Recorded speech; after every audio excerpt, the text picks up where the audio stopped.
Okay, open up your Bibles to Genesis chapter 31. Genesis chapter 31. We've been looking at Jacob here. He's still with Laban, his father-in-law. He's already had his children at this point. He's served the 2 stints of 7 years each for both wives. And now another 6 years, he's working for his father and trying to build up his own wealth. And of course, we know that went very well for him and went very poorly for Laban. And he got to a point where he started to hear from Laban's own servants that Jacob has stolen all our master's wealth, and there's a lot of anger against Jacob. And so he's worried about how Laban might react, maybe in a harsh way. So he talks to his 2 wives, Rachel and Leah, and they agree, time to leave Dodge and head back to Canaan. And so he decides to do this without saying anything to Laban, starting in verse 17. It reads, "Then Jacob arose and put his children and his wives upon camels, and he drove away all his livestock and all his property, which he had gathered in Padan Aram, to go to the land of Canaan to his father Isaac. When Laban had gone to shear his flock, then Rachel stole the household idols that were her father's. And Jacob deceived Laban the Aramean, and by not telling him that he was fleeing. So he fled with all that he had, and he arose and crossed the Euphrates River and set his face toward the hill country of Gilead." All right there in verse 18, you see that phrase, drove away. And that Hebrew phrase there is actually, he's leaving in haste. So he's driving his family and all the herds and flock pretty hard. And we'll see here in a little bit how far they actually got. I want to have a map up in just a moment. In about 7, 8, 9, in about a 10-day period, how far they actually got. It's pretty far, so they were driving pretty hard. And we also read here that Rachel went and stole her father's household idols while he was away shearing the sheep, or probably overseeing the shearing of the sheep. And she went in there and took those idols. Why do you think she did that? Now, there's several possibilities. One, maybe she took them to worship them herself. Or maybe she's angry with her father. She doesn't like him and all that he had done to her. What all has her father done to her up to this point? She mentions it starting at 14. She was to be the wife of Jacob and her dad. So planning Oh, it messed up her wedding plans big time. And Rachel and Leah in verse 14, do we still have any portion or inheritance with our father's house? Are we not reckoned by him as foreigners? For he has sold us and has also entirely consumed our purchase price. There's not much love loss. I mean, there's quite a bit of love loss between this family. She's angry, so it could be she's doing this out of vengeance or spite. And I lean toward that, and I think we'll see that more as we move on through this chapter, that may be the reason. I could be wrong. It could be that she wanted to worship these idols. However, in chapter 35, Jacob tells everyone, he may not know that Rachel had them, we don't know that, but he tells everyone, give me your foreign idols, and he puts them under that oak tree. I don't know if you remember that, but we'll be getting to that soon.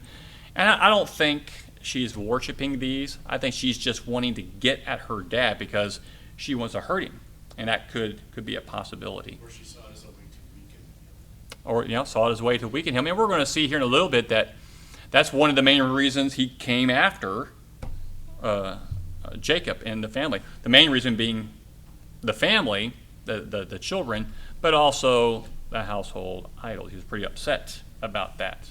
Rachel probably knew it would really upset him. All right. What else did I got in there? Verse 20. Oh, yeah. Verse 20. So she steals the idols, And verse 20 says, and Jacob deceived Laban. That word deceived there is literally stole the heart of. So you have Rachel stealing, and now also Jacob, according to the text, stealing the heart of Laban. So I think this text kind of capturing the grief, and not only that, but the anger that Laban experienced when he hears about what Jacob did. Could you imagine? Now, we're going to see Laban, we already know Laban's not a great guy. This chapter we're going to see that he's really not a great guy. He's not a good guy at all. But how would you feel if you wake up one morning, you find out that your daughters and all your grandkids are gone and you didn't even get a chance to say goodbye? You'd be a little upset. That would hurt. That would hurt pretty bad. And I think that's what that text is imparting to us. This hurt for him to go through this. And so, But again, back to the first of the chapter. But Laban wasn't friendly toward him as formerly. So Laban already had a bad attitude. He could have just simply said, be gone, I don't care. bad attitude toward Jacob. But we'll see in verse 43 whether he's telling the truth or not. His prized possessions were his daughters, his grandkids, his flocks and herds, and his household idols. Those are all his prized possessions. But I want us to wait when we get over there to see why he said that and some of the things going on there. But the text does say, Jacob stole his heart. And I think it's pointing to all those things. And we'll dive a little deeper about what that means when we get to verse 43. We're really going to be painted a picture of who Laban is here. Terrible person. Just a terrible person. Verse 23 or 22.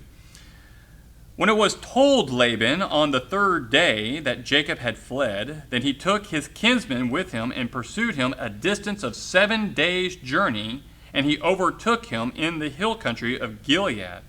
God came to Laban the Aramean in a dream of the night, and said to him, "Be careful that you do not speak to Jacob either good or bad." All right, here's the map. If you want to put that up for the folks online, they can see it. I probably should have typed in the names for you so you could see. Up there at the very top, that's Padan Aram, at the beginning of that orange line. So somewhere in that area is where they're at. He travels. I don't think he probably traveled exactly that line. Obviously, they're guessing. You go all the way down. You see this right in the middle, right above Damascus. You see some mountainous areas. And then right on the other side of it, you're getting into the area of Gilead. As you get further down, Gilead, area right up in there. That is a long way. In 10 days, hundreds of miles that he traveled with that large group of people and animals. He drove them pretty hard. And it took 7 days for Laban and his kinsmen, who don't have all that Jacob has, and they're driving hard to go catch up with him. And it took them 7 days to catch up to them. So Jacob was pushing pretty hard to get as far away from him as possible. So on his way, God stops Laban and in a dream tells him, "Be careful. Don't say anything good or bad to Jacob." And we're going to find out here in a moment, probably his purpose was either to kill Jacob or force him into kind of an indentured slavery. That's why he brought his kinsmen with him. He was going to take them all back. And so God stops him. So he gets there. So he camps on one side of a mountain, and Jacob and his are on another side, almost like this valley between them. And I'm guessing that he stops there because he's thinking about what God said before he goes on over there and meets with Jacob. Laban, verse 25, caught up with Jacob. Now, here's that. Now Jacob had pitched his tent in the hill country, and Laban with his kinsmen camped in the hill country of Gilead. Then Laban said to Jacob, "What have you done by deceiving me and carrying away my daughters like captives of the sword? Why did you flee secretly and deceive me, and did not tell me, so that I might have sent you away with joy and with songs, with tremble and with lyre, and did not allow me to kiss my sons and my daughters? Now you have done foolishly. It is in my power to do you harm, but the God of your father spoke to me last night, saying, be careful not to speak either good or bad to Jacob. Now you have indeed gone away because you long greatly for your father's house. But why did you steal my gods? Let's stop right there for a moment. So verse 26, you see Laban coming with this hostile attitude toward Jacob. And he asked that question, what have you done? Does that sound familiar on what we've been reading the last couple of weeks? Do you remember someone else asking a similar question? Someone who came out of a tent and said, what have you done to me? It was Jacob saying it to Laban when he realized that he had just married Leah, the oldest daughter. Similar question. So now Laban, there's a lot of irony. I'm kind of skipping over a lot of them, but there's a lot of irony in this chapter. So he comes in, what have you done? So he's upset. And it doesn't make it sound like the text here that Laban, he makes it sound like Jacob has taken his daughters against their will. Do you see that? Like he had them at sword point, but they didn't. That's why that text was given to us. He brought his wives in, told, here's what's going on. They said, do whatever you think's right, whatever God said, let's go. What portion do we have with our father? And so they were all for it. They were not taken against their will, the way Laban is painting this picture. You get that word deceive there in verse 27, agil. Again, it's steal me. That's the literal term there, steal me. He's making it sound like Jacob is heartless. He didn't even allow Laban to kiss his own grandchildren goodbye. Who all is listening to this? Everyone. You got his daughters there and all his kinsmen. So what is he doing? When you're in a courtroom, think of it like a courtroom, and the lawyer is putting out there, oh man, when this guy, he took his daughter, he took his grandkids, he didn't even let him kiss his grandkids. Could you imagine that? What is he pulling on? Their emotions. And that's what he's thinking he's doing. He's pulling on his daughter's emotions. He's pulling on his kinsman's emotions. He's trying to get everybody on his side. But there's a couple of problems that he didn't take into account. One of them is one of the things he's already said, and we'll get to that here in just a moment. So he's painting this picture, trying to make Jacob look heartless. In verse 29, he's saying, I got the power to come over and do bad to you. There in verse 29, it's in my power to do you harm, and that's true. I mean, he convinced his kinsmen to come along. It sounds like he probably told them, he's kidnapped my daughters, he's kidnapped my grandchildren, took my flocks. Let's go get him. And that may have been his intent until the vision. Right. Oh, I think it was. I think his intent was, if he couldn't get Jacob to come back in servitude, as slavery, because he kidnapped the family, he's going to kill him and just take everything. I think that's the kind of person he is. And so then he says, but your God told me, don't do good or bad. And we're going to come back to that because that's significant. And Jacob, I think, caught on to what was said right there and is going to use that against Laban here in just a moment. So verse 30. When he says, now you have indeed gone away because you long greatly for your father's house. So there's a little sympathy there. He understands. And then he ends with, but why did you steal, what did we say, my gods? Why did you steal my gods? So Jacob replies, verse 31, to Laban, because I was afraid, for I thought that you would take your daughters from me by force. Good reason for that, being afraid. Verse 32, the one with whom you find your gods shall not live. In the presence of our kinsmen, point out what is yours among my belongings and take it for yourself. for Jacob did not know that Rachel had stolen them. And I don't think he was worried about it because he heard Laban say, your God told me last night. I think that phrase right there, we'll see this more as we move on. Jacob knew everything's going to be okay. I'm not worried. All right, fine. Someone took your gods, come find it. And whoever has it, kill him. Of course, he doesn't know it was Rachel. And so Laban begins to go through everything. He goes into Jacob's tent first there in verse 33, and he goes to Rachel's tent. He goes into Jacob's and other places. And then as he goes to Rachel's tent, there in verse 35 it says, she said to her father, let not my Lord be angry that I cannot rise before you, for the manner of women is upon me. So he searched but did not find the household idols.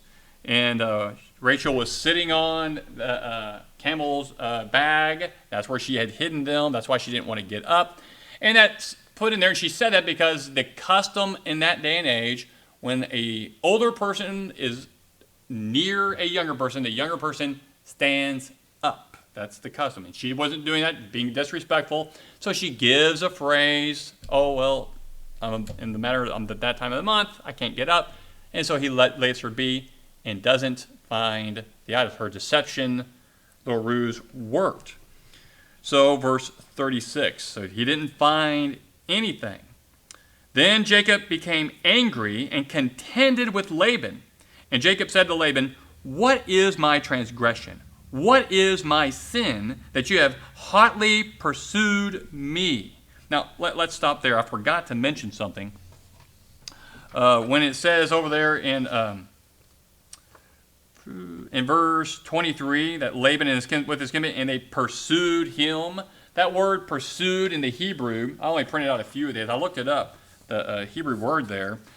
It is, I would say, about 95% of the time, of the 208 times it's used throughout the Old Testament, in a way of pursuing somebody for war.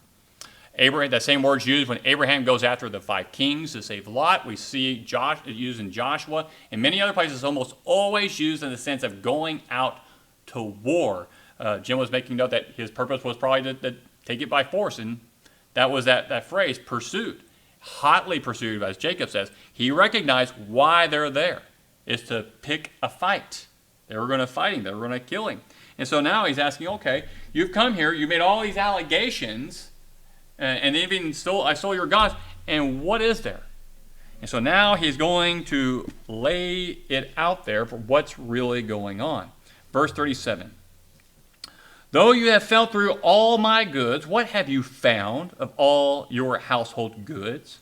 Set it here before my kinsmen and your kinsmen, that they may decide between us two. These 20 years I have been with you. Your ewes and your female goats have not miscarried, nor have I eaten the rams of your flocks. That which was torn of beast I did not bring to you. I bore the loss of it myself. You required it of my hand, whether stolen by day or stolen by night.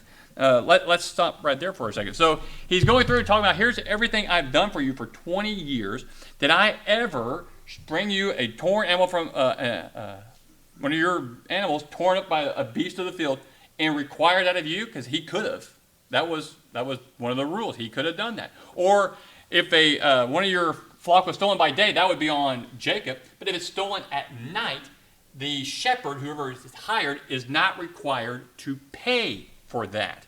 You can't be up 24/7 in that manner. But Jacob said, I bore the burden on that. He paid for that. And then he goes on.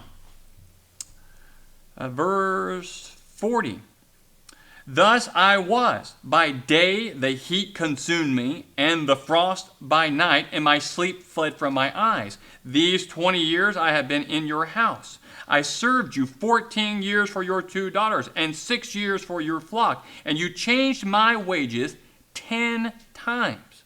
If the God of my father, the God of Abraham and the fear of Isaac had not been for me, surely now you would have sent me away empty-handed. God has seen my affliction and the toil of my hands. So he rendered judgment when? Last night, when he had that vision.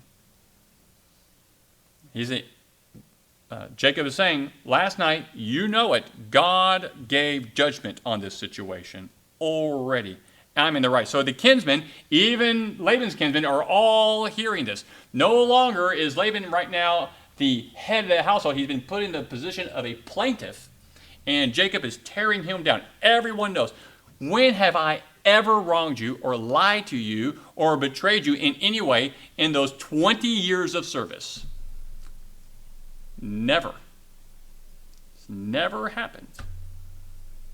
And now he comes with all these charges. What are those kinsmen thinking now? You drove us all the way out here for this? Laban is not looking good. He's getting tore down, and he knows it. So you would think, after this shellacking he just received here, and it's pretty obvious, that he would calm down and try to make things right. But he does not. Any comments before I move on? Any comments or questions on that text? Moving a little fast. No. So verse 43. Then Laban replied to Jacob, the daughters of my daughters, and the children, the daughters are my daughters, and the children are my children, and the flocks are my flocks, and all that you see is mine. But what can I do this day to these my daughters, or to their children whom they have borne? So now come, let us make a covenant, you and I, and let it be a witness between you and me. So the daughters are his daughters. The grandchildren are his grandchildren. All the flocks and everything that Jacob sees belongs to who? Laban. True or false? Very false. Not only has he already paid the debt for the daughters and paid for all those, what is Laban doing here? It's just the guy cannot stop. But then he ends it by saying, let's make a covenant. Now, why do you make a covenant? For an advantage, bring peace. Yeah, in this case, Laban wants to make sure he doesn't get destroyed by Jacob. Don't come back over here with intentions to hurt me. And that's what they're going to say here in just a moment. Right, yeah, that's right. So he's a little worried, but he's still, the arrogance of him. All this is mine, Jacob, is what he's saying. But Jacob lets it slide. So he wants to have a covenant and be a witness between them. Verse 45. Then Jacob took a stone and set it up as a pillar. Jacob said to his kinsmen, gather stones. So they took stones and made a heap, and they ate there by the heap. Now, who put the pillar together? Who put the heap together? Yeah, Jacob with his kinsmen. His kinsmen. Now Laban called it, I'm going to kill this one, Jegar Shahadaltha. Close enough. But Jacob called it Gilead. It's the same phrase, just different languages used there. Laban said, this heap is a witness between you and me this day. Therefore it was named Gilead and Mizpah. For he said, may the Lord watch between you and me when we are absent one from the other. If you mistreat my daughters, or if you take wives besides my daughters, although no man is with us, see, God is witness between you and me. Now let's stop there for a moment. So he's worried that Jacob might mistreat his daughters. Who mistreated the daughters? Laban did. Laban did. This guy, you see, when you start seeing what kind of a person he is in here, is just, he just cannot stop. And so he wants to have this kind of, don't mistreat my daughter, don't have other wives. He's worried about his daughters becoming second place to others and losing out on all the wealth that would be handed off to the grandchildren. It's probably what that is. Verse 51, Laban said to Jacob, "Behold this heap, and behold the pillar, which I have set between you and me." So who put, in his eyes, who put it together? Laban. Whose flocks? Laban's. Whose daughters? Laban's. Whose? It doesn't end. The arrogance of this guy never ends. Verse 52, "This heap is a witness, and the pillar is a witness that I will not pass by this heap to you for harm, and you will not pass by this heap and this pillar to me for harm. The God of Abraham and the God of Nahor, the God of their father, the God of their father, judge between us." So Jacob swore by the fear of his father Isaac. Then Jacob offered a sacrifice on the mountain and called his kinsmen, and the meal and called his kinsmen to the meal, and they ate the meal and spent the night on the mountain. Early in the morning, Laban arose and kissed his sons and his daughters and blessed them. Then Laban departed and returned to his place. Okay, so this last section here, that phrase there in verse 53, when he says, "the God of Abraham and the God of Nahor." Nahor is whose dad? Laban's. Now, they have it uppercase G, God. I don't think so. I think he's talking about Jacob, your God, and my gods, I think is what he's saying. I don't think he means the same one true God on both sides. I think he's talking about Jacob's God and the God that he serves over on his family side. Should have been plural. Yeah, well, it is. It's Elohim, so it's plural on both in the Hebrew text. But I think that's what he's actually saying. He's like, may both our gods, is what he's saying, be witness here and watch and judge between us. So I think that's what he's actually saying, even though New American Standard has it uppercased on both sides. Verse 54, 53, or that's the one we just looked at. And then at verse 55, they have a meal, they stay the night. He gets up, kisses the daughters, kisses the grandkids. No kiss for Jacob.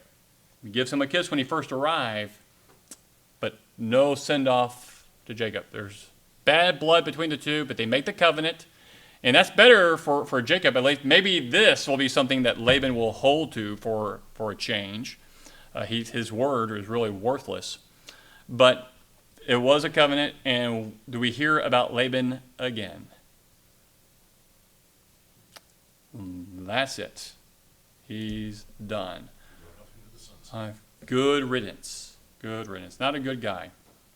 And then Jacob and his family leave from there.